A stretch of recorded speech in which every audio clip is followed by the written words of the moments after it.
और इस बीच एक बड़ी खबर आपको बता दें, जहां प्रधानमंत्री नरेंद्र मोदी समीक्षा बैठक कर रहे हैं बिपरजॉय तूफान को लेकर के, और इस बैठक में केंद्रीय गृह मंत्री अमित शाह भी मौजूद हैं। बिपरजॉय जिसके टकराने की गुजरात में संभावना 15 जून बताई जा रही है, और इसकी वजह से कई ऐसे एरिया हैं जहां पर एनडीआरएफ की 7 से 8 टीमें तक तैनात कर दी गई है। इसके पहले हमने आपको तस्वीरें दिखाई रत्नागिरी महाराष्ट्र की कि किस तरीके से वहां पर हाई टाइड हुआ, लोग भागते हुए नजर आए हैं। लेकिन गुजरात की अगर बात करते हैं तो गुजरात में ऐसे कई जगह है जहां पर धारा 144 लगा दी गई है, ताकि लोग वहां पर किसी भी तरीके से बीच तक ना पहुंच पाए और उन्हें वहां से पहले ही हटा दिया जाए। इसके अलावा अगर बात करते हैं तो देश के ऐसे कई अलग अन्य हिस्से हैं जहां पर यह बिपरजॉय तूफान बरपा सकता है। केरल की बात करें, महाराष्ट्र की बात करें, गुजरात की बात करें।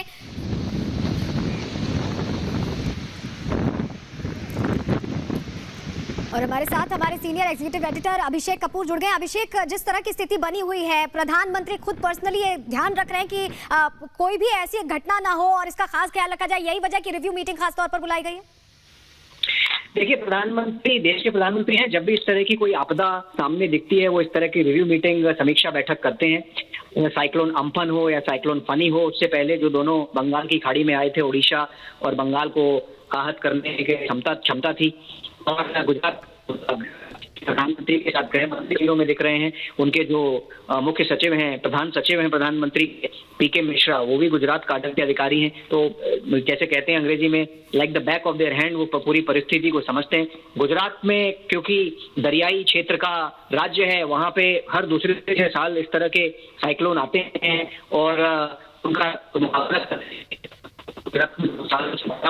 फिर भी शिक्षा करके, क्योंकि इनकी बहुत सारी एजेंसीज होती हैं, संस्थान होते हैं और राज्य के होते हैं। फिर कई बार होता है आपदा प्रबंधन में हमारी सेनाएं लगती हैं, army, navy, air force, coast guard होता है, तो तटरक्षक दल हैं। मैसेज करना होता है मछुआरों को वापस आ जाएं। कच्छ, जहां पे ये साइक्लोन बिपरजॉय का लैंडफॉल जिसे होने वाला है, जमीन पर जब वो टकराएगा, करीब 150 घंटे की रफ्तार से हवाएं चलेंगी, उस टाइम पे जो वहां का इंफ्रास्ट्रक्चर है, वहां पे बहुत महत्वपूर्ण पोर्ट्स हैं। मुंद्रा पोर्ट है, कच्छ का कांडला पोर्ट है, तो वो इंफ्रास्ट्रक्चर और बहुत ही इंडस्ट्रियलाइज्ड एक जिला है कच्छ।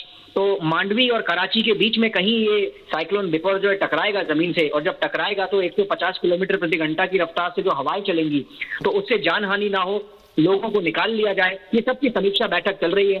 जिला, उसके नीचे ब्लॉक, तहसील और गांव लेवल तक किस तरह से महकमा काम करे, एनडीआरएफ, एसडीआरएफ, कोस्ट गार्ड आपस में कोऑर्डिनेट करके, और जो भी एजेंसीज हैं, संस्थाएं हैं जो इसमें लगती हैं, ध्यान रखने में कि कम से कम नुकसान हो इस तरह की प्राकृतिक आपदा का, उस सब की समीक्षा बैठक प्रधानमंत्री के साथ कार्यालय के नहीं, जो मैंने बताया, एनडीएमए, एनडीआरएफ, आईएमडी बहुत महत्वपूर्ण भूमिका होती है। जो हमारा विभाग है वेदर का, उनका क्या इनपुट है, उनका क्या विचार है, किस तरह से ये होगा। टकराने के समय 150 प्रति घंटे की रफ्तार होगी, पर बाद में कितनी,